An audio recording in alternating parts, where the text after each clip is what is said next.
kelima terdakwa kasus pembunuhan Brigadir Yosua kembali menjalani persidangan dengan agenda meminta keterangan ahli forensik, sidik jari hingga pakar kriminologi akan dihadirkan oleh jaksa penuntut umum dalam persidangan kali ini. Laporan langsung terkait dengan agenda persidangan akan disampaikan jurnalis MJN Marcelina Tumundo langsung dari Pengadilan Negeri Jakarta Selatan. Selamat pagi, Marcel. Pukul berapa sidang akan dimulai dan siapa saja ahli yang akan dihadirkan hari ini? Selamat pagi Jason dan juga MG listeners. Untuk persidangan hari ini diagendakan akan dimulai pada pukul 9.30 waktu Indonesia Barat di ruang sidang utama Pengadilan Negeri Jakarta Selatan. Sidang hari ini untuk kelima terdakwa kasus dugaan pembunuhan berencana Brigadir Yosua, yakni Ferdy Sambo, Putri Chandrawati, Richard Eliezer, Ricky Rizal, dan Kuat Ma'ruf. Sementara itu, jaksa penuntut umum mengagendakan akan menghadirkan ada 5 orang ahli pada hari ini. Di antaranya adalah ahli forensik Farah Karo, ahli forensik Ade Firmansyah, kemudian ahli digital forensik Adi Setia, ahli inafis atau sidik jari Eko Wahyu Bintoro, dan ahli kriminologi Muhammad Mustafa. Kelima ahli ini nantinya kalau kita merunut pada persidangan pemeriksaan saksi yang biasa dilakukan di persidangan untuk kasus pembunuhan ini sedianya digelar secara terbuka, tetapi tentu akan sangat dinamis melihat keputusan dari pihak majelis hakim jika dinilai ada informasi-informasi yang dinilai penting dan rawan untuk disalahgunakan, maka hakim dapat memutuskan untuk menggelar persidangan ini secara tertutup. Kita akan nantikan persidangan yang akan dimulai pada pukul 9.30 waktu Indonesia Barat nanti. Jason. Ya, Marcel, pekan lalu juga ada pemeriksaan sejumlah ahli untuk 5 terdakwa. Apa saja yang bisa digarisbawahi dari keterangan mereka? Ya, betul sekali. Kalau untuk pekan lalu, tepatnya di hari Rabu juga telah digelar persidangan dengan agenda meminta keterangan ahli bagi 5 orang terdakwa kasus pembunuhan berencana Yosua.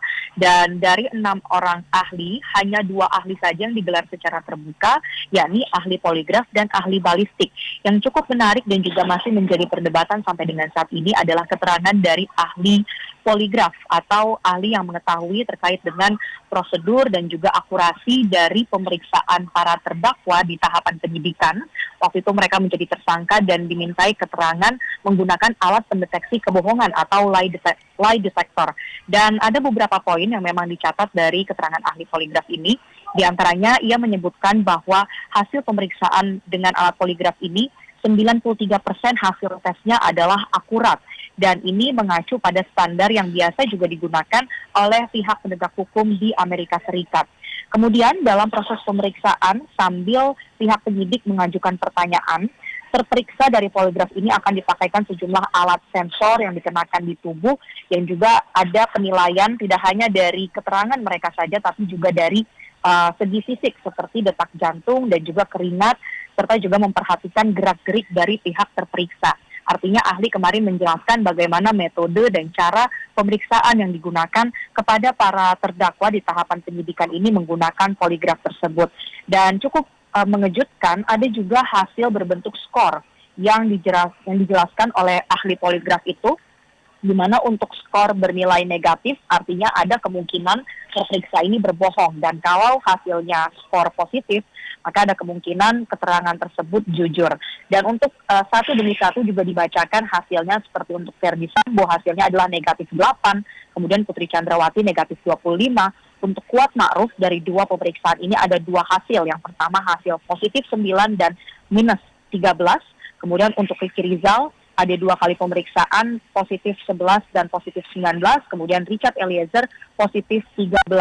Hal ini tentu juga akan menjadi salah satu bahan pertimbangan dari pihak majelis hakim. Meskipun sejumlah pihak berpendapat bahwa untuk hasil poligraf ini tidak dapat serta-merta dijadikan sebagai alat bukti yang sah dalam persidangan, tetapi kalau kita melihat lagi dalam KUHP bahwa keterangan ahli ini bisa menjadi alat bukti yang sah di dalam persidangan, sehingga tentu persidangan ini masih akan terus berlanjut melihat dilengkapinya pembuktian ini dengan keterangan-keterangan ahli yang akan dihadirkan hari ini. Jason. Bagaimana dengan jadwal persidangan kasus obstruction of justice atau perintangan penyidikan sepanjang pekan ini? Untuk pekan ini juga diagendakan ada sidang untuk perkara obstruction of justice atau perintangan penyidikan bagi 6 terdakwa lainnya. Di hari Kamis 22 Desember mendatang dijadwalkan persidangan untuk terdakwa Agus Nurpatria dan Hendra Kurniawan dengan agenda pemeriksaan saksi mahkota atau saksi terdakwa lainnya, yakni Arif Rahman dan Baikuni Wibowo. Lalu di hari yang sama, di hari Kamis 22 Desember nanti juga diagendakan sidang untuk terdakwa Baikuni dan Cuk Putranto dengan pemeriksaan saksi yang masih menyusul untuk nama-namanya. Kemudian untuk hari Jumat mendatang di tanggal 23 Desember juga diagendakan ada sidang bagi terdakwa Arif Rahman Arifin yang akan dihadirkan ahli pidana dan juga ahli digital forensik. Sementara terdakwa Irfan Widianto juga akan disidangkan di hari Jumat nanti dengan saksi mahkota yakni Cuk Putranto dan Baikuni Wibowo. Keenam terdakwa kasus obstruction of justice ini tentunya juga akan mendapatkan sejumlah keterangan-keterangan dari para ahli.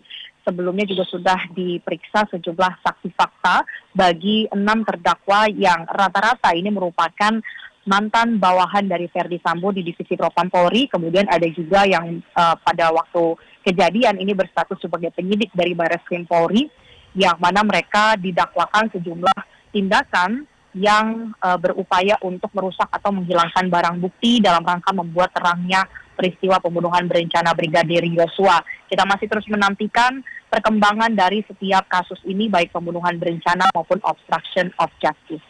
Demikian, Jason.